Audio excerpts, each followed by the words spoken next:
Olá, seja muito bem-vinda, seja muito bem-vindo. Este é o episódio número 18 do nosso podcast. Hoje nós vamos conversar sobre cabimento dos recursos extraordinário e especial e a distinção entre questão de fato, questão de direito e qualificação jurídica dos fatos e a orientação firmada na jurisprudência dos tribunais superiores, na súmula 279 do Supremo Tribunal Federal e súmula número 7 do Superior Tribunal de Justiça.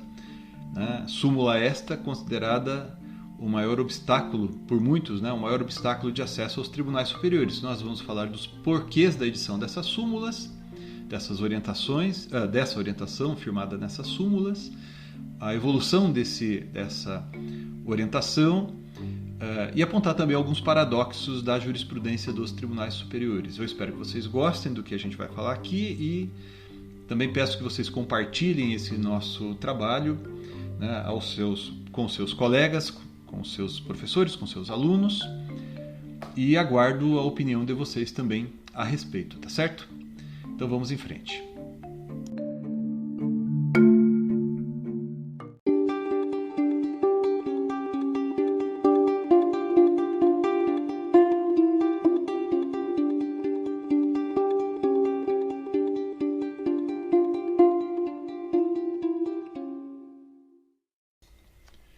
No episódio de hoje nós vamos falar mais uma vez sobre tema de nosso interesse constante aqui no podcast, relacionado à atividade recursal desenvolvida pelos tribunais superiores.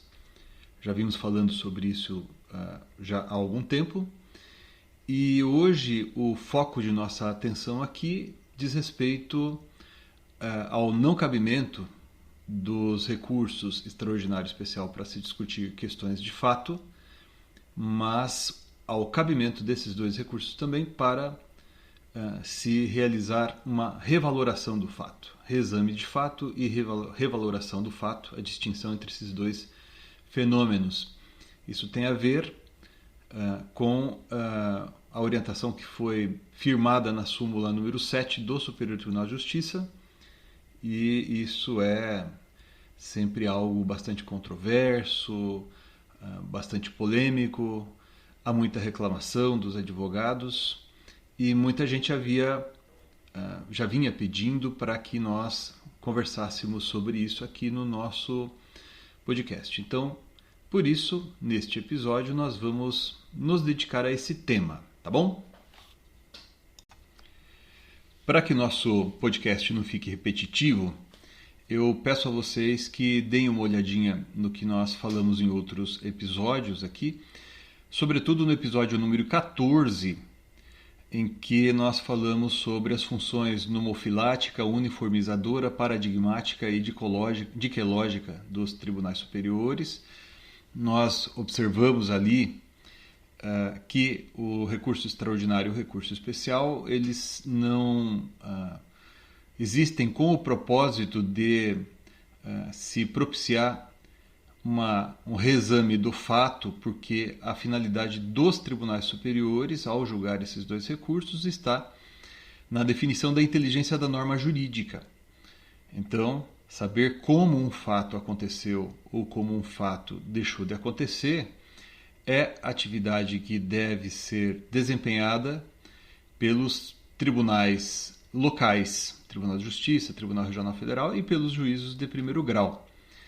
Nós vamos falar um pouquinho disso neste episódio também, mas para ficar bem marcada essa função dos tribunais superiores, eu peço a vocês que voltem ali no episódio número 14, em que a gente aprofundou bastante isso, desde a origem, por que esses recursos foram concebidos, o que estabelece a Constituição Federal a respeito, tá certo?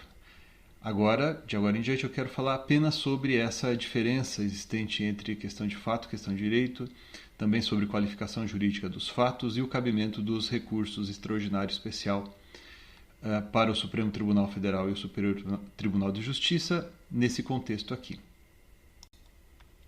Bom, tanto a questão constitucional quanto a questão federal infraconstitucional constituem questões de direito.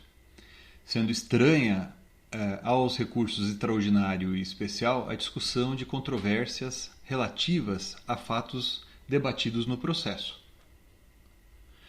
Uma vez se ocupando a atividade julgadora dos tribunais superiores com a resolução de questões de direito constitucional ou de direito federal infraconstitucional, percebe-se que o que está em jogo é a inteligência normativa, que a um só tempo informa e emana da solução da referida questão. É necessário, assim, se encontrar o critério que permite justificar a atuação dos tribunais superiores, decompondo aquilo que é objeto de julgamento, de modo a circunscrever o tema que justifica a atuação desses tribunais. Uma vez se olhando o fato jurídico sob o qual pesa a decisão recorrida, nós vamos poder verificar que se apresentam associados o suporte fático e a norma que incidiu sobre o suporte fático.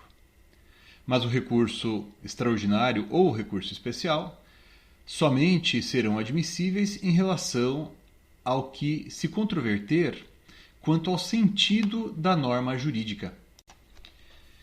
O problema não se coloca nos casos em que, para a solução do conflito relacionado a um fato jurídico, embora seja inegável que fato e direito apareçam juntos, a questão nitidamente se coloca em relação a saber se determinado fato existiu num determinado tempo e lugar.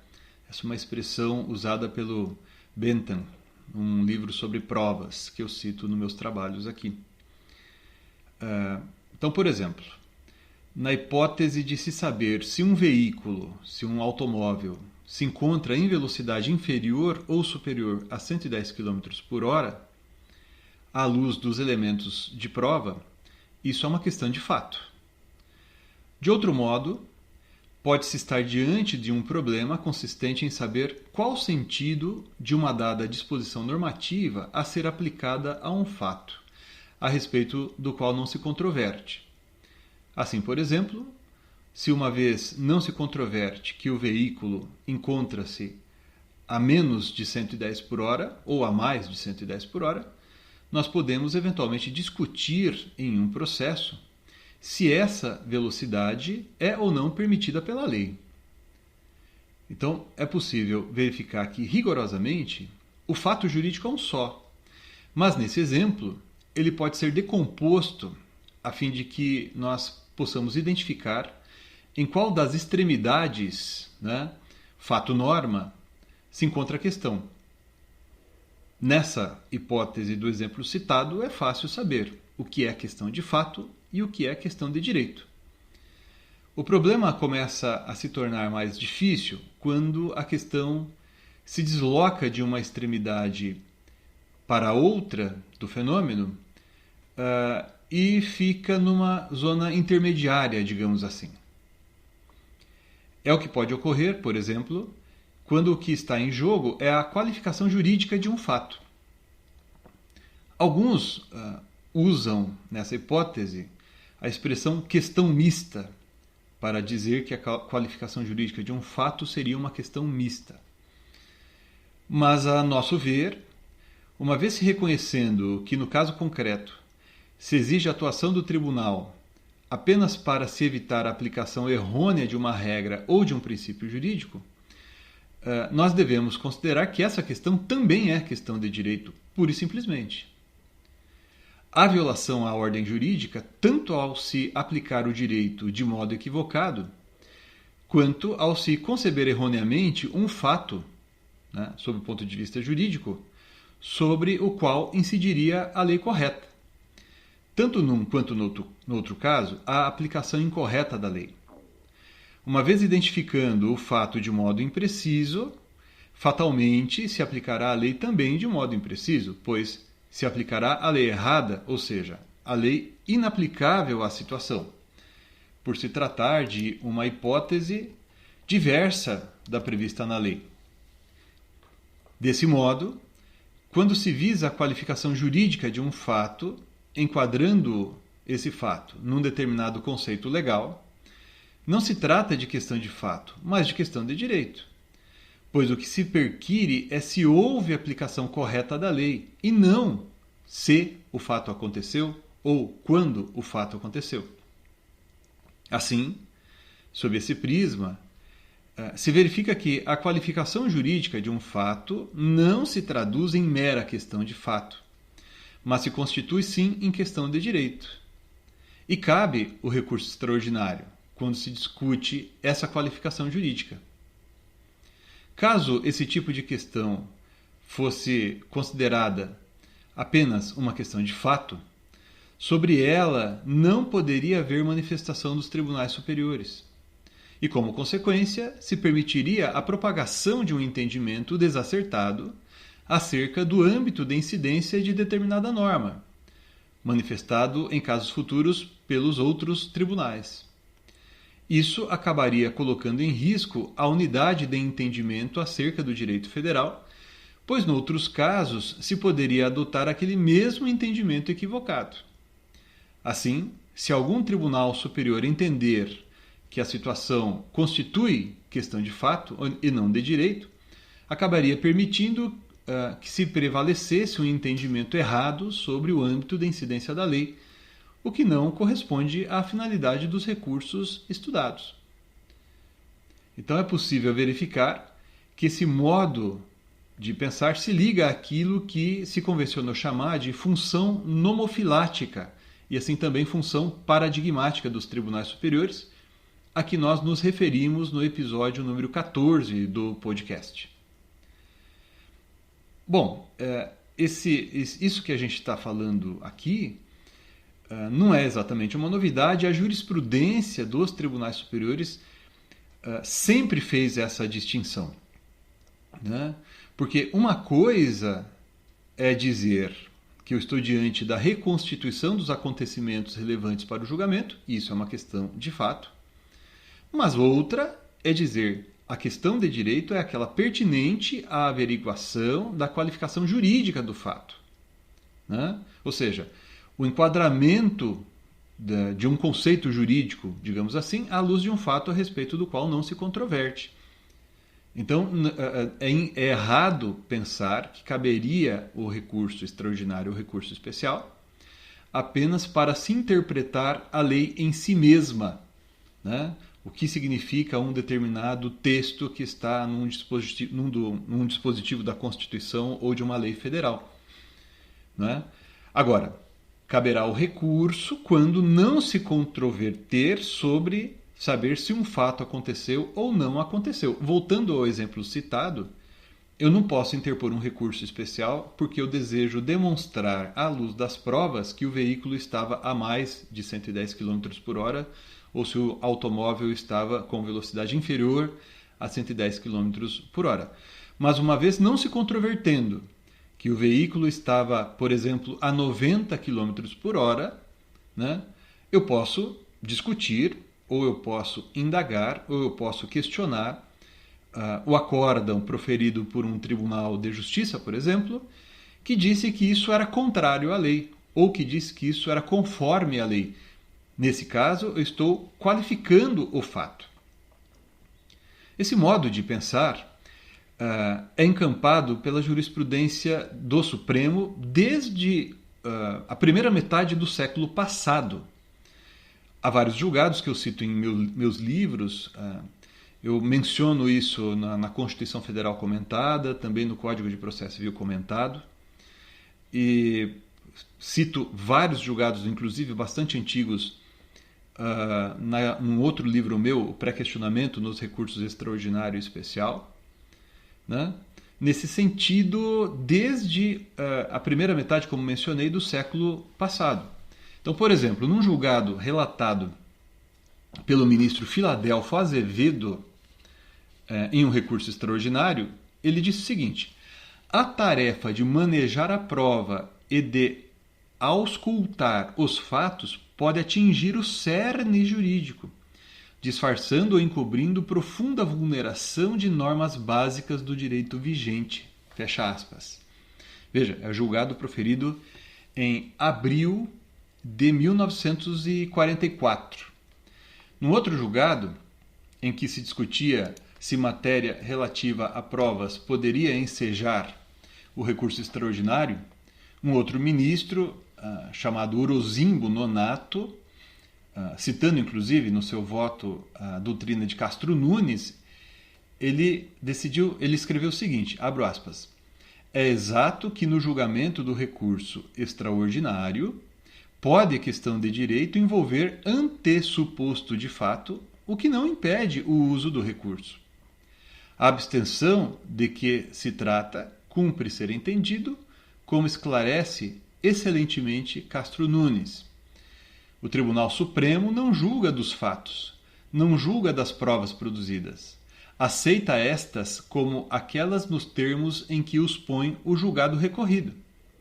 Mas não abstrai desses elementos quando a regra legal assenta num pressuposto de fato, reconhecido como provado ou não controvertido nos autos. Em tais casos, não é possível declarar o direito sem o fato que o condicione. Fecho aspas. Esse julgado é de 1945, relator ministro Orozimbo Nonato.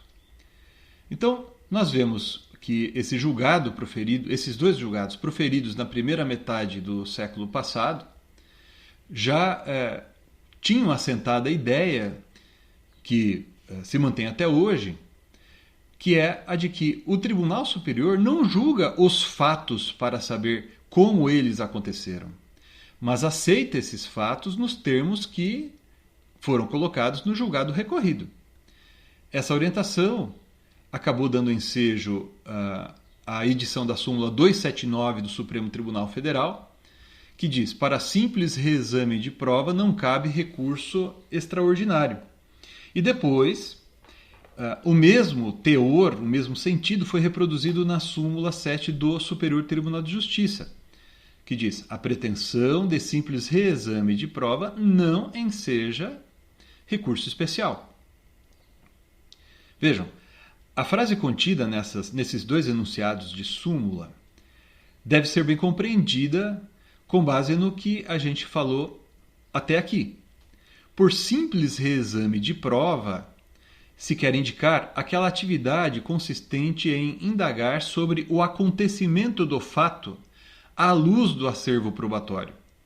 Mas, uma vez não se controvertendo sobre o acontecimento do fato, mas se controvertendo sobre como esse fato, a respeito de cujo acontecimento não se discute e deve ser compreendido à luz da norma jurídica, aí então se está diante de questão de direito, constitucional ou federal infraconstitucional, conforme o caso.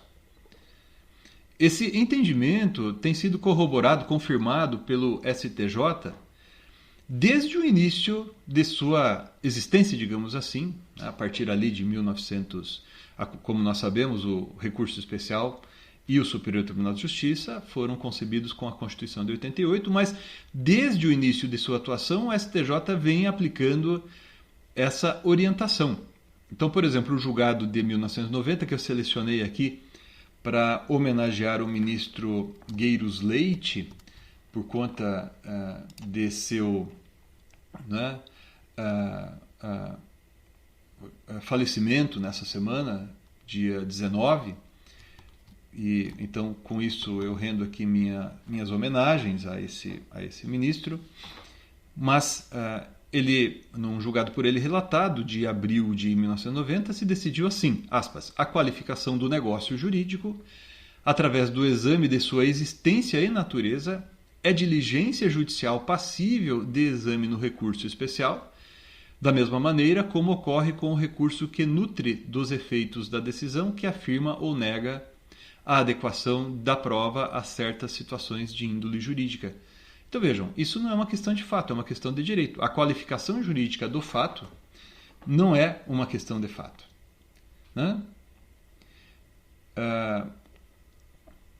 Embora não se admita recurso especial em que se pleiteie saber se determinado fato aconteceu ou não, esse recurso deve ser admitido quando o que está em jogo é a revaloração do fato provado.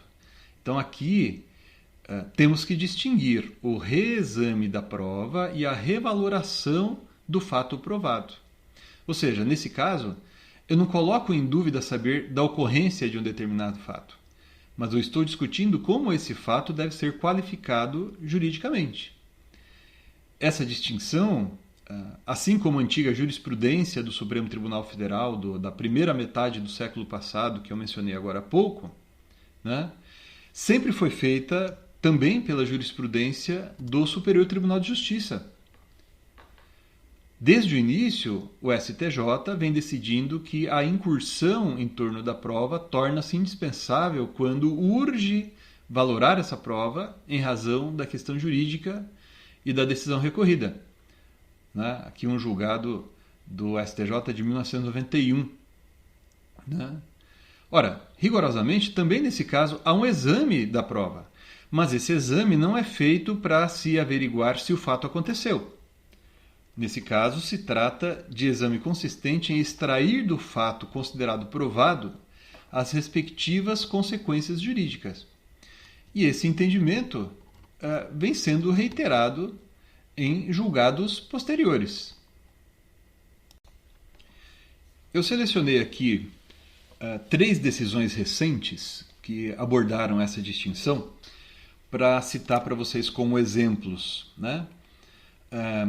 São 3 julgados, eu peguei 2 das turmas de direito privado e um de uma das turmas que julgam questões de direito penal, para tentar mostrar para vocês que essa diferenciação ela não é realizada de uma maneira para causas relacionadas a direito civil, por exemplo, e causas relacionadas a direito penal. O critério é o mesmo. Então, por exemplo, no julgamento do processo agravo interno no recurso especial 1613410, da 4ª turma, relator ministro Marco Buzzi, uma decisão aqui de final de março de 2020, o ministro em seu voto disse o seguinte, abro aspas, a revaloração da prova consiste em atribuir o devido valor jurídico a fato incontroverso, sobejamente reconhecido nas instâncias ordinárias, prática francamente aceita em sede de recurso especial. A revaloração da prova ou de dados explicitamente admitidos e delineados no decisório recorrido não implica no vedado reexame do material de conhecimento, fecho aspas. Então aqui também ele faz essa distinção entre reexame da prova para saber se um fato aconteceu ou não e a revaloração da prova.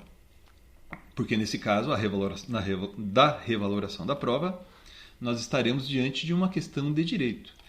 Um outro julgado que eu selecionei da outra turma de direito privado, a 3ª turma, julgado em abril, um pouquinho mais recente, final de abril de 2020, relator ministro Sanseverino, no agravo interno, no recurso especial 1831234,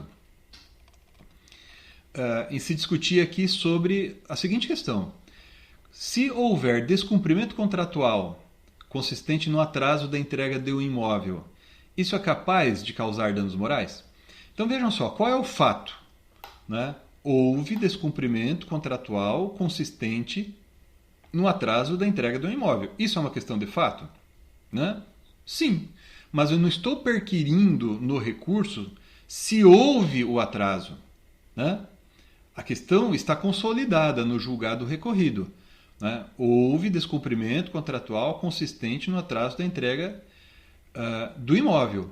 A questão é, isso gera ou não, isso causa ou não danos morais? Então, nesse caso aqui, né, desse recurso, o ministro, no seu voto, ele disse o seguinte, abro aspas, conforme iterativa jurisprudência do Superior Tribunal de Justiça, é cabível, em sede de recurso especial, promover nova qualificação jurídica dos fatos delineados no acórdão recorrido, atribuindo-lhes a correta consequência jurídica, sem a necessidade de reexame de prova. Em outras palavras, a revaloração da prova ou de dados explicitamente admitidos e delineados pelo tribunal de origem, quando suficientes para a solução da questão, não implica o vedado reexame do material de conhecimento. Né? Daí por isso ele afastou a incidência da súmula 7 e julgou o recurso, julgou essa questão de direito. E um outro julgado que eu achei muito bem fundamentado, agora da quinta turma, que tem a ver com o assunto de direito penal, e eu trouxe ele aqui para vocês para ressaltar que esse tema não é um tema como muitas... Aliás, eu percebo isso com muita frequência, né? Muita gente estuda esses dois recursos como se fossem recursos cíveis, né? Eles são disciplinados, eles têm seu procedimento disciplinado no Código de Processo Civil, né? Mas os fundamentos e as hipóteses de cabimento estão na Constituição não apenas para processo civil, mas também para processo penal, por exemplo, né? Então vejam, julgado proferido pela quinta turma no processo número 1628549, o relator ministro Ribeiro Dantas, decisão bem recente deste mês, julgado de 5 de maio de 2020. E a questão que estava em jogo aqui diz respeito à individualização da pena, né? Então vejam, o ministro começa falando o seguinte: o exame da controvérsia prescinde, abro aspas, né? O exame da controvérsia prescinde do reexame de provas, sendo suficiente a mera revaloração de fatos incontroversos, expressamente descritos, né? Fecho aspas. Então, ele está dizendo que os fatos estão descritos e eu estou aqui a revalorar esses fatos expressamente descritos em incontroversos. Isso não é reexame de prova, mas revaloração da prova. Nesse caso, como mencionei, o tema é individualização da pena e o ministro disse aqui, cabe às cortes superiores apenas o controle da legalidade e da constitucionalidade dos critérios utilizados no cálculo da pena. Daí ainda afirma o ministro Ribeiro Dantas, aspas, conforme jurisprudência desta Corte Superior, os diversos disparos de arma de fogo em via pública indicam maior reprovabilidade da conduta, autorizando a fixação da pena base acima do mínimo legal. Então vejam, não se controvertia quanto ao seguinte: houve vários disparos de arma de fogo em via pública, né? Não se controvertia sobre saber se esses disparos teriam sido realizados ou não. Esse era um fato não controvertido na decisão recorrida. Não há controvérsia a respeito disso. Então a questão é qualificar esse fato juridicamente. Isso dá ensejo nos termos da lei, que se considere que essa conduta seja mais reprovável, a fim de que se fixe a pena base acima do mínimo legal. Isso é considerado uma questão de direito. E por isso, né, se admite o recurso para se discutir essa questão de direito penal. Embora essa distinção, espero eu, né, tenha ficado bastante clara, é interessante observar, no entanto, que a jurisprudência dos tribunais superiores, e agora aqui eu vou me deter um pouco mais na jurisprudência do Superior Tribunal de Justiça, nem sempre se manifesta com muita nitidez a respeito disso, né? O critério que nós indicamos até aqui, no sentido de se considerar questão de direito à qualificação jurídica do fato, a nosso ver, deve ser levado em consideração também quando estão em jogo problemas como, por exemplo, a quantificação da indenização devida por danos morais ou a quantificação do valor devido a título de honorários advocatícios. Nesses casos, a jurisprudência do Superior Tribunal de Justiça é no sentido de que se estaria diante de questão de fato, a depender do reexame de prova, e que, por isso, o recurso especial não seria admissível. O STJ aplica, em situações assim, como regra, a súmula 7 desse tribunal, né, do STJ. Mas aí é que vem uma situação paradoxal, que quero chamar a atenção de vocês. O STJ afasta a orientação sumulada nos casos em que o STJ entende que o valor fixado pelo juízo recorrido é irrisório, ou seja, muito pequeno, ou exorbitante, ou seja, muito grande, muito elevado. Isso acontece em relação aos honorários advocatícios. A jurisprudência anterior, mais antiga, do STJ, era no sentido de que não se estaria diante de questão de fato, né? Admitia a jurisprudência mais antiga do STJ o recurso especial para discutir o cabimento, discutir a equidade da aplicação da regra relacionada a honorários advocatícios. Algo parecido aconteceu em relação à revisão de valor fixado a título de indenização por danos morais. No início, o STJ admitiu o recurso especial, entendendo que, no caso, não se tratava de questão de fato, mas questão de direito, né?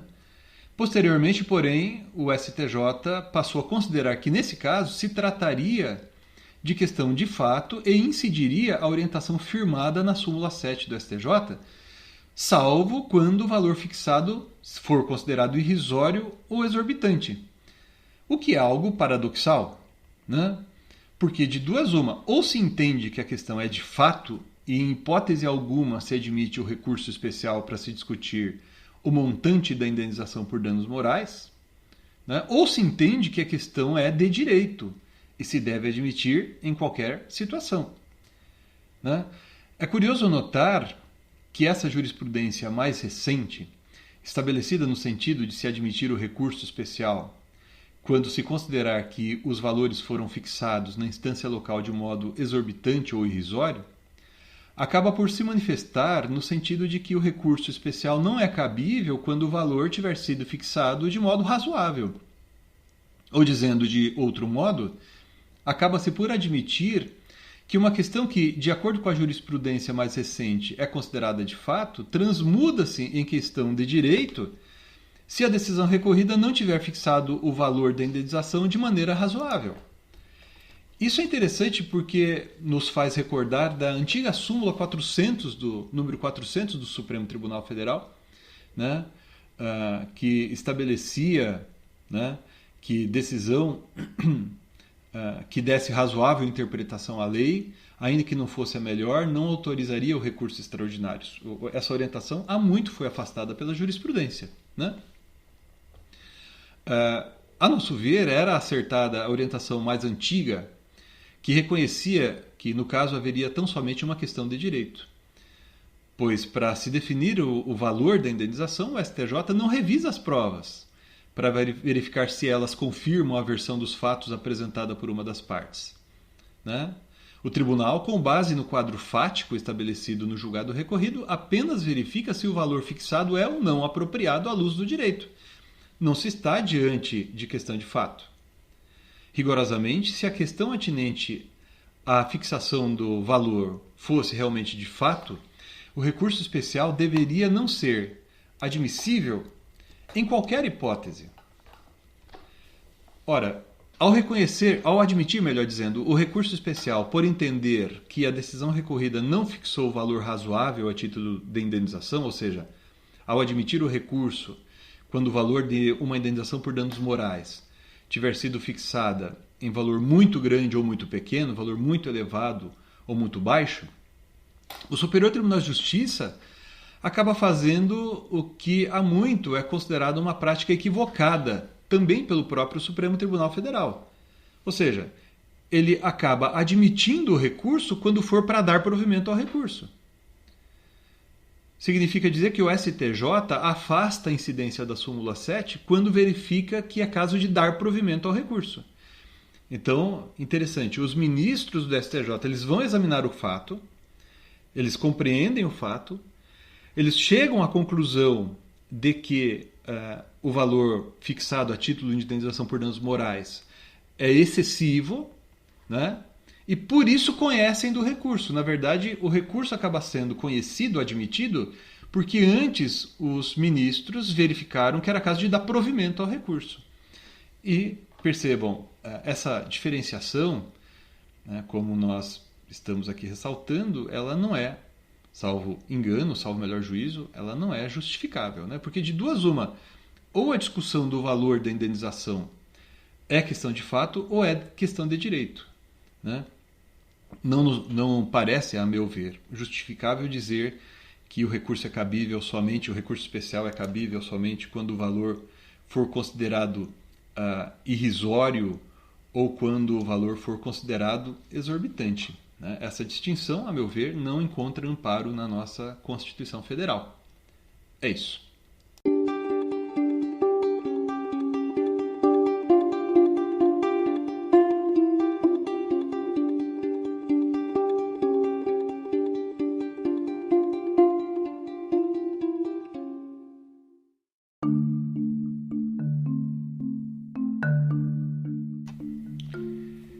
Muito obrigado por ter nos acompanhado até aqui. O tema é bastante complexo, mas de muita utilidade no nosso dia a dia, aqueles que lidam com recursos para os tribunais superiores, né?